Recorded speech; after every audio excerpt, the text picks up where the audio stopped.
बहुत धन्यवाद। आगे बढ़ते हैं, बात करेंगे सीएम शिवराज की, जो नया साल शिरडी में मनाएंगे। पूरे परिवार के साथ सीएम शिरडी पहुंचे हैं। साईं बाबा का दर्शन कर वो वहां पर आशीर्वाद लेंगे।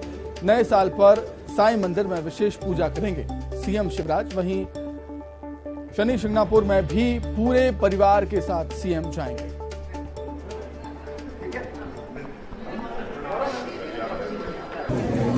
सब दर्शन के लिए आराम से करते हैं।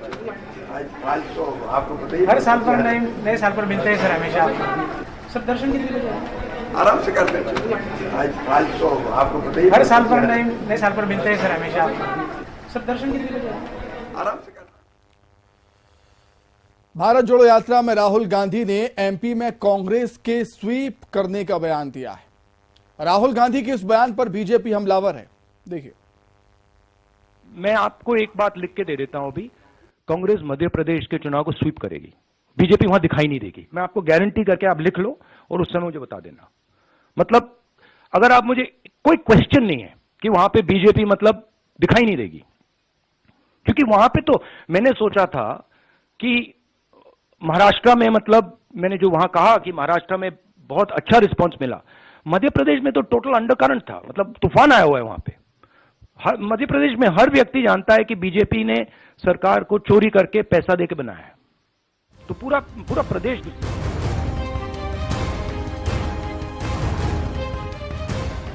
दिल्ली में भारत जोड़ो यात्रा के दौरान राहुल गांधी ने एमपी को लेकर ये भविष्यवाणी की। उनका कहना था कि एमपी में कांग्रेस को लेकर अंडर करंट है। उधर एमपी कांग्रेस ने भी दावा किया कि विधानसभा चुनावों में पार्टी को जीत मिलेगी।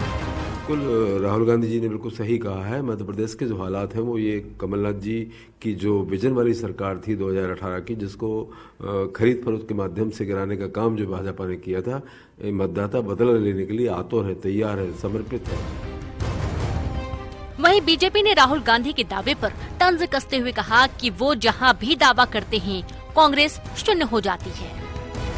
राहुल गांधी जी ने 2014 में दावा किया, 2019 में दावा किया, जोरों से किया, बड़े बड़े नारे देकर किया, और बाद में भले ही माफी मांगना पड़ी हो।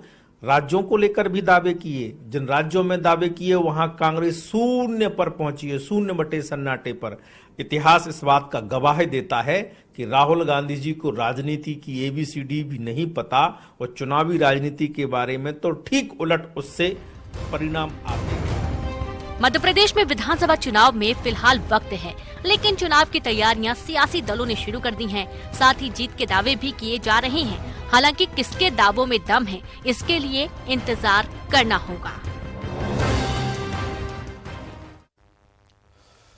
वहीं राहुल गांधी पर मंत्री भूपेंद्र सिंह ने पलटवार किया है। कांग्रेस के स्वीप वाले बयान पर बोले हैं भूपेंद्र सिंह, और उनका कहना है कि राहुल गांधी अच्छे सपने देख लेते हैं, वो सपने देखें, इसमें कोई बुराई नहीं है। मध्य प्रदेश में कांग्रेस की क्या हालत है, ये तो उनके नेता भी बता देंगे। राहुल गांधी ने जो मध्य प्रदेश के बारे में बयान दिया है, इससे ये लगता है कि राहुल गांधी अच्छे सपने देख लेते हैं। पर राहुल गांधी को ये पता होना चाहिए कि अभी जो कांग्रेस का सर्वे हुआ है, उस सर्वे में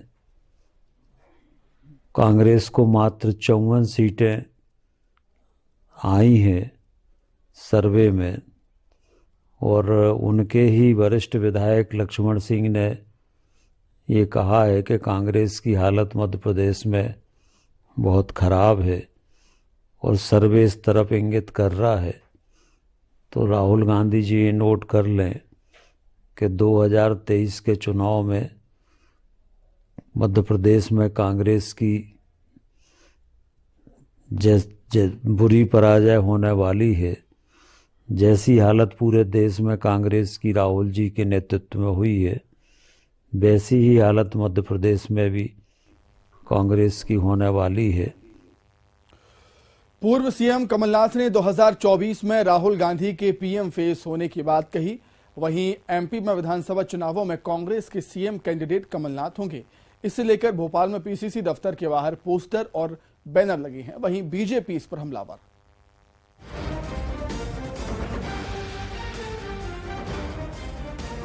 2024 में लोकसभा चुनाव होने हैं। लोकसभा चुनावों के दौरान राहुल गांधी कांग्रेस के पीएम फेस होंगे, इसे लेकर कमलनाथ ने बयान दिया है। उधर भोपाल में पीसीसी दफ्तर के बाहर कमलनाथ को सीएम बताने वाले पोस्टर लगे हैं।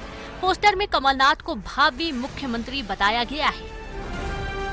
देखा हुआ है कि प्रदेश को शिवराज जी ने अंधेरे में डुबोया है, बेरोजगारी में डुबोया है, महंगाई में डुबोया है। तो कमलनाथ जी नए साल के साथ आ रहे हैं। 2023 में आप देखेंगे, दावे से कहता हूं, कमलनाथ जी की सरकार बनेगी, अंधेरा छटेगा, शिवराज जी जाएंगे, कमलनाथ जी आएंगे। तो एक नई उम्मीद है और ये मैं कहूँगी पोस्टर नहीं है, ये 2023 का बिगुल बज चुका है, ये 2023 के युद्ध का आगाज है। उधर पोस्टर को लेकर बीजेपी ने कांग्रेस पर निशाना साधा। बीजेपी का कहना था कि चुनाव तक कमलनाथ मुख्यमंत्री क्या पीसीसी चीफ भी नहीं रह पाएंगे। ये अच्छा है, सपने देखते रहें, लेकिन कमलनाथ जी मुख्यमंत्री तो छोड़िए, पीसीसी अध्यक्ष भी नहीं रह पाएंगे 2023 के विधानसभा चुनाव तक। ये हम नहीं कह रहे, कांग्रेस ही ऑफ द रिकॉर्ड बताते हैं, कहते हैं। राहुल गांधी जी जिन जिन राज्यों के बारे में घोषणाएं करते हैं वहां उन राज्यों में कांग्रेस चौपट हो जाती है। मुझे लगता है कि इसका कोई सरोकार नहीं है। कल कांग्रेस संकल्प दिवस भी मनाने जा रही है और इस दौरान कमलनाथ को सीएम बनाने के लिए कांग्रेस कार्यकर्ता संकल्प लेंगे। ऐसे में विधानसभा चुनावों को लेकर कांग्रेस ने पत्ते खोल दिए हैं, लेकिन ये भी सच है कि राजनीति में कुछ भी स्थायी नहीं होता। प्रदेश के ऊर्जा मंत्री प्रद्युम्न सिंह तोमर अपने अलग अंदाज के लिए जाने जाते हैं। कभी वो सफाई के लिए नाले में उतर जाते हैं तो कभी सड़कों की सफाई के लिए खुद झाड़ू संभाल लेते हैं। ताजा तस्वीरें शीलनगर की हैं, जहां ऊर्जा मंत्री लोगों से मिलने पहुंचे थे। इस दौरान मैदान में उनको बच्चे क्रिकेट खेलते हुए नजर आ गए। फिर क्या था, उन्होंने भी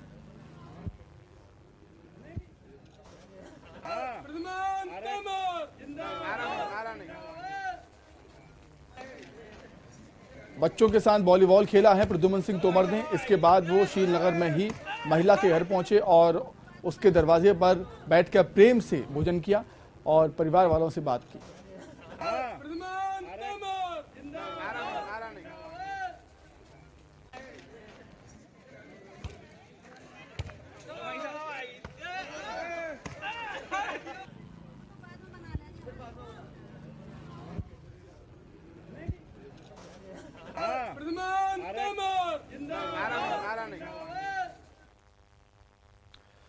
मध्य प्रदेश कांग्रेस के वरिष्ठ नेता और पूर्व मंत्री भगवान सिंह यादव को भ्रष्टाचार के मामले में ग्वालियर की कोर्ट ने 3 साल की सजा सुनाई है।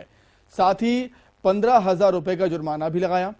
एमपी एमएलए की विशेष कोर्ट ने पूर्व मंत्री भगवान सिंह समेत 6 आरोपियों को दोषी माना है। साथ ही 2 आरोपियों को बरी कर दिया है। मामला 24 साल पुराना है। बैंक के ही एक कर्मचारी सतीश शर्मा ने आर्थिक अपराध अनुसंधान ब्यूरो में शिकायत की, जिसमें कहा गया था कि महिला बहुउद्देशीय सहकारी संस्था मर्यादित गढ़रौली को बिना कोटेशन बुलाए स्टेशनरी सप्लाई का ऑर्डर दे दिया गया।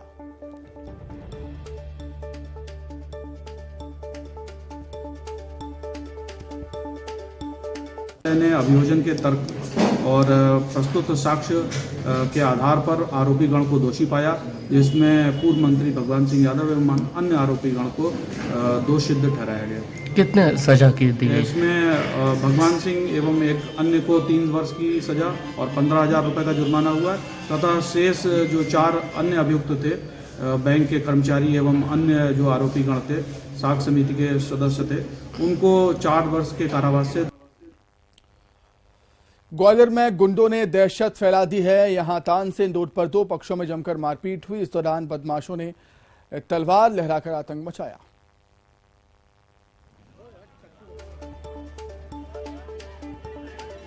तो ग्वालियर में गुंडों ने जमकर दहशत फैलाई। तस्वीरें आप देख सकते हैं, तानसेन रोड की तस्वीरें हैं। 2 पक्षों में जमकर मारपीट हुई और इस दौरान बदमाश तलवार लहराते हुए नजर आए। और अब इस वीडियो के आधार पर पुलिस इन युवकों की तलाश कर रही है, बदमाशों की तलाश कर रही है। गुना में युवक के साथ बेरहमी से मारपीट हुई। बाइक से बांधकर सड़क पर घसीटने के आरोप लगे हैं। पुरानी रंजिश में पड़ोसियों ने घटना को अंजाम दिया था। युवक की हालत गंभीर है। ट्रॉमा सेंटर में उसका इलाज चल रहा है। घटना बता पुलिस मामले की जांच कर रही है।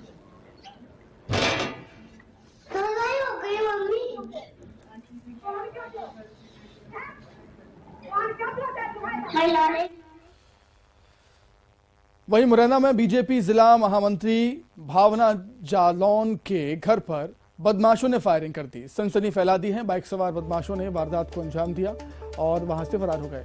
भावना बीजेपी महिला मोर्चा की जिला महामंत्री हैं। फायरिंग की ये घटना कोई पहली नहीं है, 3 महीने पहले भी भावना के घर पर फायरिंग हुई थी।